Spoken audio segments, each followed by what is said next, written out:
এবার নয়া মোড়। গ্রেপ্তারের পর খুনের কথা স্বীকার বিএলওর। ভোটারকে অপহরণ করে খুন বিএলওর। বাদুরিয়ার ঘটনা এবার নয়া মোড়। গ্রেপ্তারের পর খুনের কথা স্বীকার বিএলওর। জেরায় মেলে টুকরো টুকরো দেহের হদিশ। কিন্তু কেনই বা খুন করেছিলেন এই বিএলও, আরো বিস্তারিত জানাবে অনুপম, রয়েছে আমাদের সঙ্গে। অনুপম,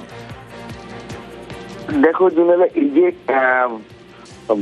নাসির আলী বলে যে ব্যক্তি নিখোঁজ হয়েছিল তার টুকরো টুকরো দেহ কালকে ভোর কালকে গভীর রাতে বাদুরিয়ার বিভিন্ন নদীতে এবং খালে তার টুকরো টুকরো দেহ প্যাকেট বন্দি অবস্থায় উদ্ধার হলো।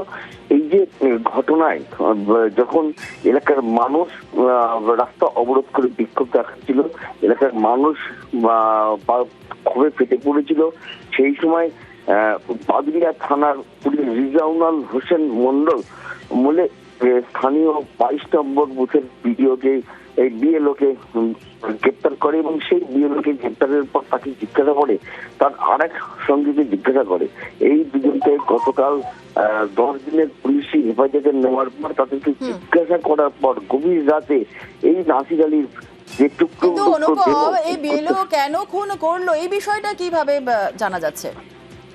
দেখো, এই যে সব থেকে বড় প্রশ্ন যে বিএলও কেন নাসির আলীকে খুন করলো, সেই জন্য যে তদন্ত পুলিশ যে তদন্তগুলো বিশেষ করে দেখছে যে এই যে নাসির আলীর সঙ্গে রিজওয়ান হোসেন মন্ডলের সঙ্গে বিএলওর সঙ্গে কোন রকম গন্ডগোল ঝামেলা ছিল কিনা।